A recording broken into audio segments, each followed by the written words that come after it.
like J.Brock, cause I can score with a second on the clock. What's good, y'all? It's your boy J.Brock. It's Clapitup LA. Clap it up, clap it up, clap it up. Hey, come on now. We are right here with the homie Heir to Prophecy, my guy straight out of the Crenshaw district.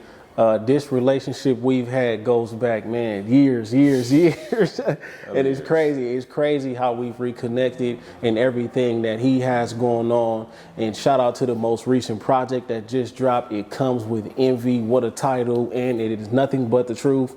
Heir, man, how you feeling today? I'm feeling blessed. Like, honestly, I'm just grateful that I'm able to wake up and keep putting in the work, and then, you know what I'm saying, keep evolving from it after that. So that's fire. That's fire. So you got the good Valabasses on. Like I said, every time you see Heir, he's gonna have Valabasses on. Valabasses, y'all got to sponsor him, man. I mean, it's coming. We connected with them through emails, and we're working. But eventually, it's gonna get there, because you know I've been consistent with it. And you know what I'm saying? I think they can't deny it at that point. Come on now, come on. You always put it on. Now, Heir, we got to talk about It Comes With Envy before we get into anything else. Envy, bro. Let's talk about that. You know, It Comes With Envy. That's something that's so real. When people see you winning out here, it's just quite naturally. It attracts haters. You know what I'm saying? Like, see, this is the thing about success. It's like, people got to understand success is going to bring both good and bad. That's just what comes with it. So knowing that this thing comes with envy, how do you prepare yourself each and every day you step out here to continue to put in the work you got to put in, knowing that somebody's not going to like it? I just focus on the goal, man. I think, like, when you put your attention on anybody else or what everybody else is feeling or thinking, it kind of slow you down. So it's just more about staying consistent in your emotion and only focusing on your emotion.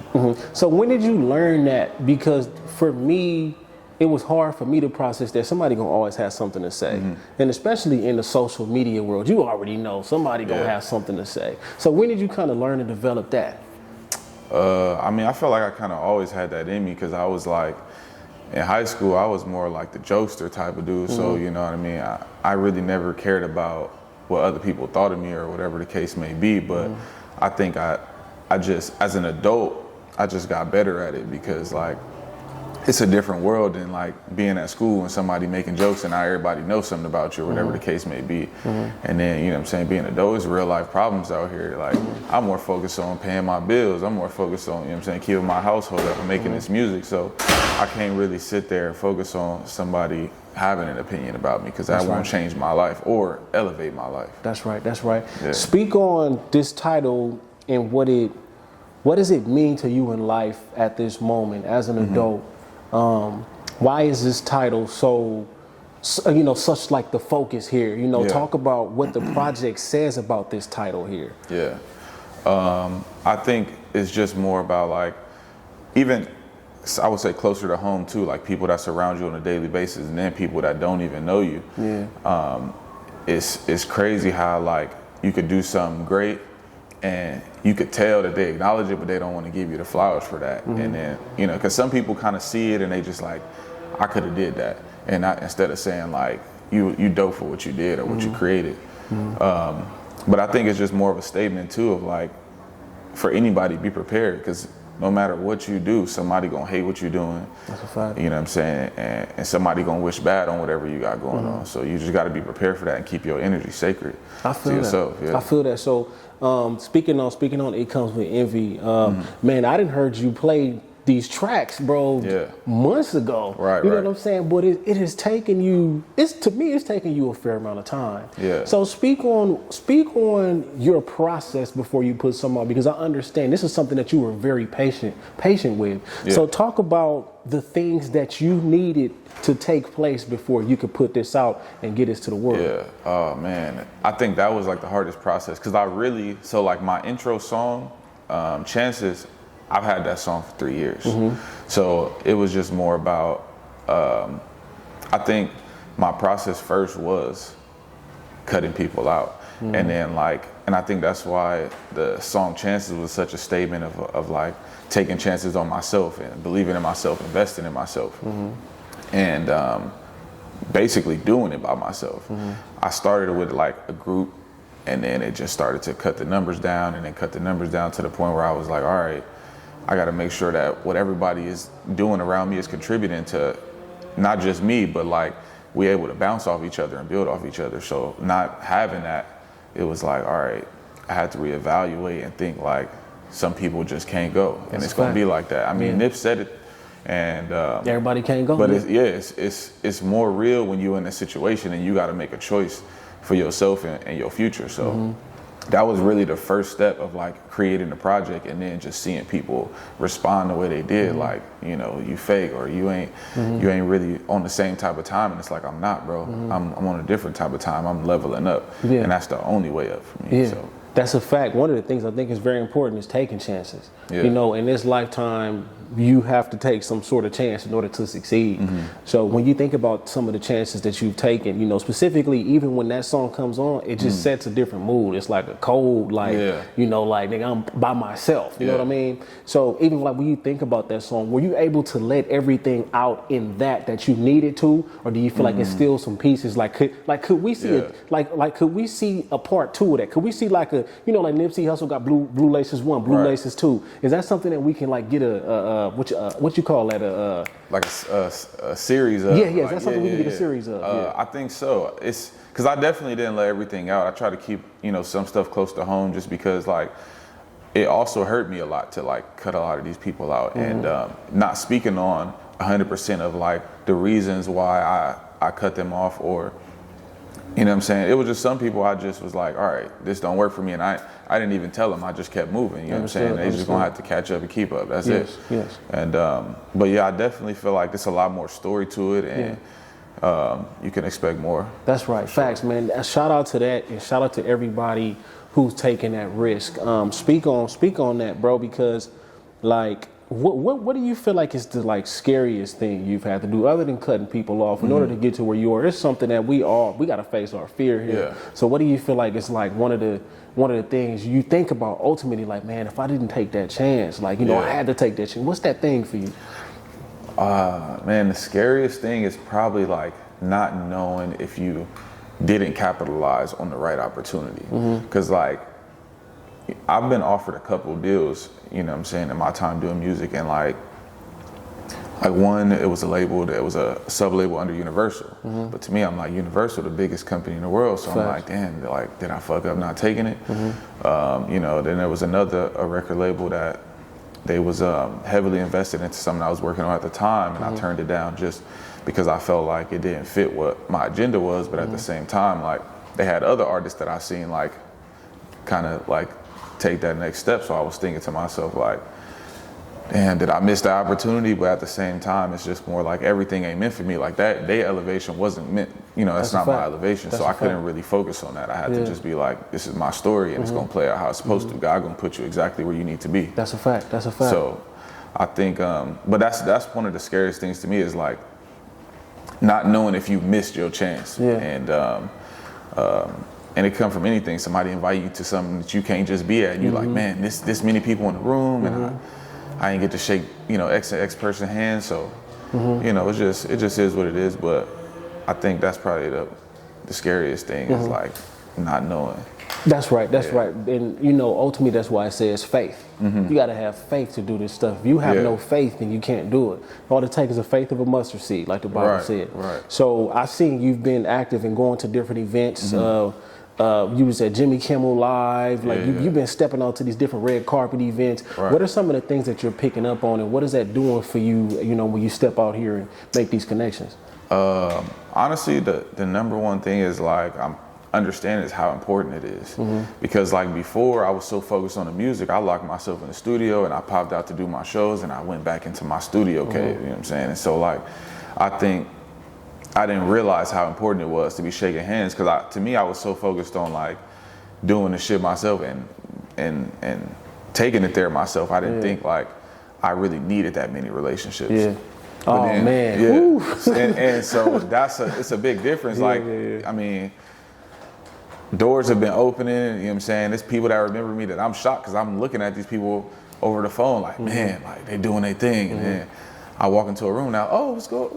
I'm like, oh, you remember me from the, and it's honestly, it's a blessing. And then to get that feedback too, like, bro, I heard what you're doing. I see you moving around. I rock what you're doing, keep going. So Bro, that is scary. The fact that you said, I didn't even know that I need these relationships, it's crazy. I can relate to that because a lot of the time you just don't know unless you get the experience. Right. You get to experience and you learn that the relationships are what get you into these doors. You know what I mean? Like, that's extremely important. Yeah. But what this just took me back to was when I was working at National Alamo. Okay. I was working at the rental car spot and you pulled up. Right. And you were so vibrant and like, bro, you're rapping, bro. I picked up a Camaro. I'm like, this nigga doing his thing. Right. Yeah. Like, you know, it's crazy. It's crazy how life has came full circle and look at us now. Because because at that point in time, bro, I didn't know what I was gonna do with my life. Right. It's so crazy that happened, bro. And I remembered, I think you was telling me like, yeah, bro, I'll be doing shows at the clubs and shit. Right. I'm like, wow. Yeah. When you think back about those days, bro, what type of, if there's any type of nostalgia, if there's anything that you can remember like back then, like I'll never forget going through this process. Yeah. What was that, like 2013, 2014? 2013, 2014 so for sure. you've been doing this for a minute. So I started literally the year after we graduated, 2011. Yeah. And I feel like I didn't really like understand the business like that. I just thought I had to make a dope song and put it out. And like I put it on SoundCloud and I sit at the computer for months, like watching the views, like, why it's not going to 1 million yet? You know what I'm saying? So I'm like, all right, drop the next one in. That one going to 1 million. Not understanding marketing and like PR, just all these different things. So when I ran into you at the time, like I was doing so many shows, like pre-COVID was a dope time. Come on, that was like 2014. But I was doing so many shows, like I was like performing 3-4 times a week. Wow. Whether it was like I had to pay to get on the lineup or it was like people that I knew and it was like, oh bro, you dope and I rock with you, pull up. I was trying to perform everywhere because I thought that was the next thing. Like, all right, if I perform everywhere and I put these songs out, I'm gonna blow up. And I think it's just like, I realized I didn't really believe in myself as much as I like put out there. That's the number one thing from that time because I didn't really invest in myself. Like, I was very much like, that costs too much. I ain't gonna do that. What can I do around this? And not saying like, nah, I'm gonna take the leap and, you know what I'm saying, spend it all and see where it give me. And then two, like, I feel like a lot of the times it sounded good, so, you know what I'm saying, and that's why my energy, I felt like, was so high. Like, I feel like I always came with a high energy, but like looking at my position now and where I was then, I'm like, nah, I didn't really believe in myself. I just wanted to look good doing it. That's crazy. So many people don't believe in themselves, but I want to, before we talk about not believing in yourself, I hope I don't forget that note. We got to talk about paying your way. Because see, you truly, like, you got to pay your way onto a lot of these stages. And it's a lot of people out here that's like, oh yeah, they're going to put me on a stage one day.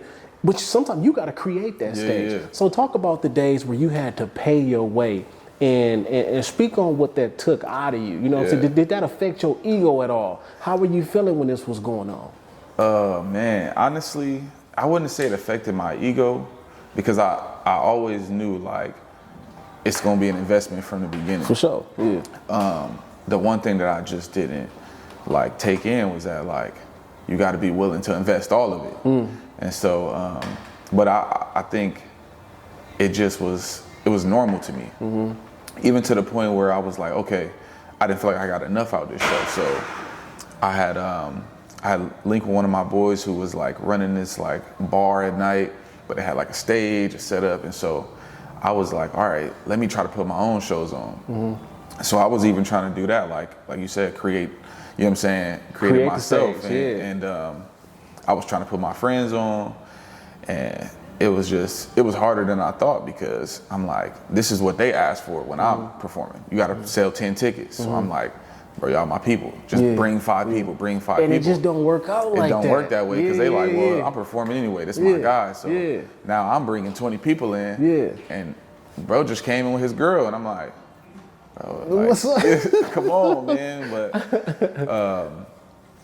I mean, honestly, I think it was just a crazy time. But I also started to think to myself that the idea of paying for showcases was like a pyramid scheme. But it don't always have to be like that because I think, one, it's experience, and then two, you never know who's in the room. That's a fact.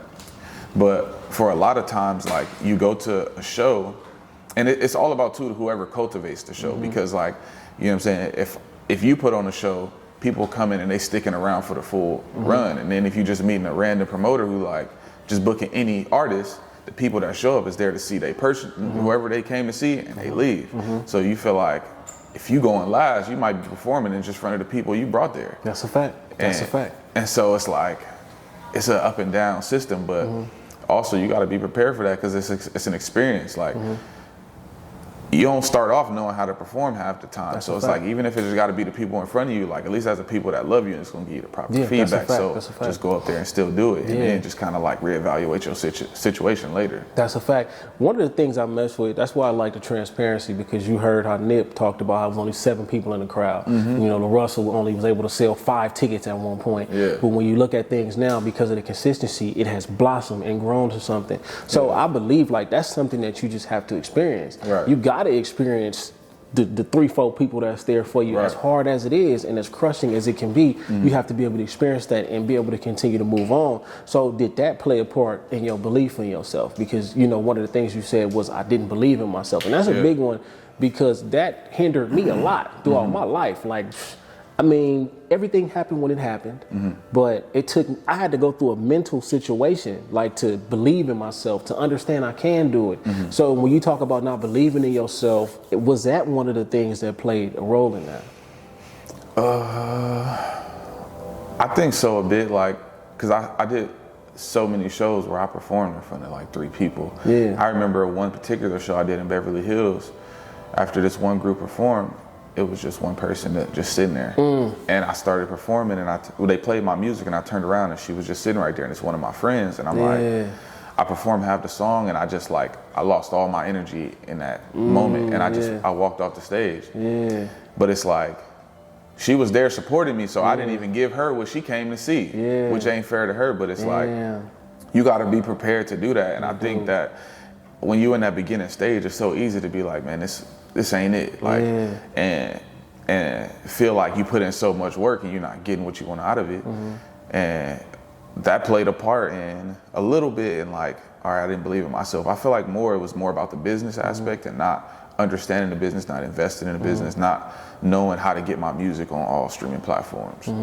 I was only putting music on SoundCloud. I didn't know I could get it on Apple Music. I thought I needed millions of dollars. You know what I'm saying? So, you know, it's just like not educating myself more than anything. That's why I feel like I didn't really believe in myself. That's tough. Yeah, the education brings the confidence. You know what I'm saying?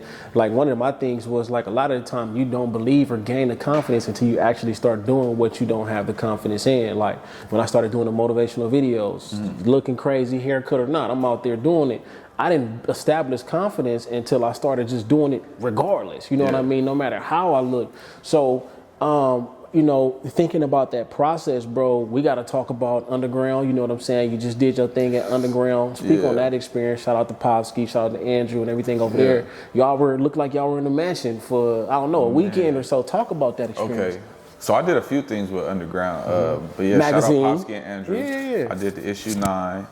Man, that was like one of the most dopest experiences I ever been a part of, because I feel like as a community in LA, we don't really like connect that much, or it's I gotta go before him. So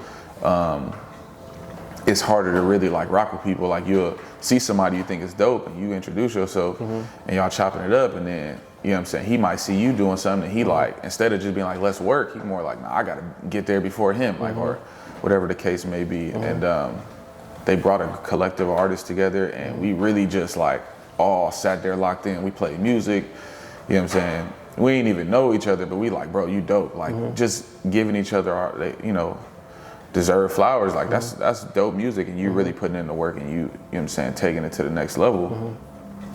And then from there, we did the GMB, I forgot what they call it, but basically they reserved the house in the hills, bunch of artists, producers, we had setups, we shot videos.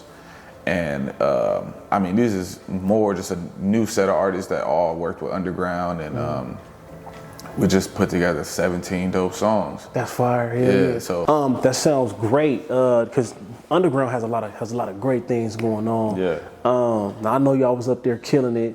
Shout out to the magazine. Was that the first magazine that you were in with Underground? Yeah, first magazine. Wow. I did. Yeah. I think, if I'm correct, Mia Kennedy, she was the one that actually introduced me to him. Okay. And I didn't know. I was talking to Andrew recently. He was like, bro, you know we posted your music before we ever met you? Word? And I was like, What song was that? Pay Cut. Okay. So I ended up doing a song with Mia, and they ran into her, and she played the song. And it was like, oh, we love it. You got a video for it? She was like, yeah. So they posted the video, and I do remember them tagging me, and I just shared it. And she hit me up like, yo, this is Dope Magazine Company. You should check them out. And I'm like, all right. You know, like, I don't know. It's because I just feel like I ran into so many like people who really talk a lot and don't do a lot. So I just was like, okay, like, you know, I get to it when I get to it. And then I ended up seeing Popsky at one of your panels.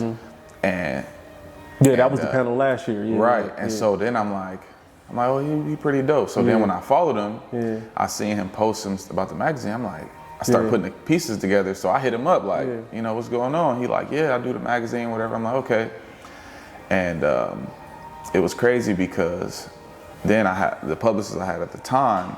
She was like, okay, we need to get you featured in some stuff. And so she sent me like a list of like media platforms, and then Underground was one of them. So I'm like, okay, what they talking? And so she was like, yeah, like they like what you're doing, they want to work. And I was like, all right, we'll think about it. And then I ended up running in or chopping it up with Popsky a whole another time, and he was like, you should be on the magazine. So it just kept like bumping into me until it just connected. So I remember the conversation around that. I'm like, damn, you going hard with them, like, but that's what they do. What type of doors have they opened for you? Or what's some of the things that you've experienced with them that you may not have gotten in any other situation with Underground? I feel like definitely a lot of eyes. I mean, because mind you, the issue I did was connected to Hit Boy, Big Hit, Storm the Bars. So like heavy hitters. Yeah. So both the magazines, they all sold out. Fire. So you know what I'm saying? When you open that Storm book, I'm like page number 2. Ooh. So once you get into it, you jumping right at like you know exactly who I am. And so I just feel like it was definitely a lot of exposure. And at the time, like I was just seeing so many followers come in, and I felt like, all right, like we hitting that wave. And then that one little day happened, and woke up, took my grandma to breakfast, and Instagram was gone. I'm like, you was trying to turn 5,000 into 50,000? Bro, I was. Nah, that's not funny. Yeah, it is what it is. Like I kind of laugh about it now just because I'm like, all right, you know what I'm saying? I can't let that be like the hurdle that make me quit. But it was like sickening. I'm like discouraging. Bro, I was sending so many emails to Instagram like, bro, but y'all want a picture of my ID? And like, they won't let you get it back? Nah, they won't let me get it back. Wow, that's so crazy, bro. Because I would be sick. I would be so sick. And I just had connected with like some really dope, like big time artists. And so we was like chopping it up. I was actually like even one of the producers. So before I started, you know, working with some other people, I had ended up connecting with Larry. And so Larry who? Larry Larry on the beat, making all making all the hits. Okay, shout out to bro. So I was chopping it up with him. But because the Instagram was gone, now like I gotta resend him a message, and he probably got 1,000 of those. So I gotta, you know, work my way into getting back in touch with bro. But it was like that was something I was like cultivating right there. And then it was like, you know what I'm saying, an artist that signed to Dreamville. You know what I'm saying? I was chopping it up with him. He, you know, we started following each other, and you know, he was going trying to pull up to some stuff I had going on, and just like kind of like losing that connection. So it was like really. See, my thing with that is like, it's crazy that, because it's not the fact that you lost the Instagram, it's the connections. That's the part right there. That's crazy. Like, a lot of times when these people, they just meet you, they're not 1,000% looking for you because they got a lot going on. But when they can actively see you, it's perfect. And then that allows them to connect with you. But now, they don't really pay attention to when you disappear. They just like, because you ain't got no relationship, you're trying to build it. So it's like, damn. But I think it's just gonna come back full circle, like, because my followers are low, but if you look at the people, that's following you, like you connected. So you know what I'm saying, I think it's just, I still got the right eyes on me, and then it's just only gonna grow from there. Yeah, bro. No, that's a fact. I do actually see you got some people following you and they tapped in, you know what I'm saying? Shout out to that, because it's hard for people to bounce back from that, bro. It's so hard. Yeah. But how are you getting them? Are you like telling them, hey, it's me, make sure y'all follow back? Like, are you running into them in person? How is this? Yeah, mostly just running into people in person and just trying to like maintain that like that relationship. Like, oh, you know, I was tapped in with you or whatever the case may be, but I got a new Instagram, like, you know, or you know, sometimes it's just like, let me make sure I'm following you, like, and then you just pull the phone and I'm gonna follow you back. And you know what I'm saying? And then extending that relationship, like, hey, what's going on? Got this going on, whatever the case may be. But it's definitely just hitting the ground and like trying to chop it up again. So what's your method of making sure that you secure the relationship? Shout out to Steve Lobel. One of the things he said was, you gotta always follow up. What's your method in making sure that they stick? You know, are you always following up? Are you just pulling up to the events? Are you commenting on the Instagram? What's your method of making sure that, you know, you follow up and how they stick? It's a bit of all of it. I mean, I feel like I try to pull up to all the events I can, but then also being consistent on like what I got going on. So like, you know what I'm saying? If you follow on a page and then you don't see this page for months, and then I randomly post a story, you're like, what the hell is this? So you might just unfollow them. So just being consistent on like the next day you go on Instagram, you like, oh, that's the dude I met yesterday. And then he see you again the next day, and then you know what I'm saying, commented on his stuff, like whatever. And I would say commenting and just kind of being like, whatever the basis is or whatever he posts, like trying to connect with that. And or just figure out how I could reach out, like, yo, I see you got something going on, like, I'm gonna pull up, or, you know, how can I get tickets to this, or whatever the case may be. So just being involved and making conversation. That's right, bro. Now, it's like, one of the things we began to talk about was the emotional side of things, right? You have sort of an emotional side to the music. I'm not the biggest fan of Rod Wave. I'm not the biggest fan of this, right? But you were speaking on how you don't really like that. So speak on, but why is the emotional side important to you? Why is that important to put in your music? Well, I think it's just because everybody go through something. Everybody go through something, and we, you know, we got to be able to like open up and give people that side, because people can never connect with you. But I don't really like to put it out, because I'm more into the like up tempo, have a good time, and off the rip. Right. And so when I'm by myself is when I had that time. So like kind of sharing that has always been different for me, because you know, I never been big on expressing myself. I just keep it to myself and then go from there. But when you get older, you learn how important mental health is, and like being able to have these conversations. So is that because you're a man? Do you feel like, you know, you shouldn't be so eager to express yourself? Is it a man thing, or is it more so just your understanding of life in general? Nah, it's not a man thing, because I'm not afraid to share my emotions either with people. It's just like, but I'm giving it to a global audience. Like, you know, I don't know who gonna hear it, you know what I mean? So I think that's just always how I've been. Like when I go through something, I just sit down and I think. I'm an overthinker. I process it and try to work through it myself. And then if I'm stuck in a place, that's when I, you know. Yeah, being stuck in a place is tough. Sometimes I get into these emotional, maybe lightweight depression moments. And I was just having a conversation with somebody, and they was kind of breaking it down to me. The way they explained it was, you know, you got to learn how to live in the moment, because like you said, I'm worried about the next thing. When it's like, no, live and indulge yourself in that moment so that you can appreciate what's going on. Because if we focused on the next thing, it's hard to really understand what we did. So, you know what I'm saying? Shout out to that, and we will wrap right there.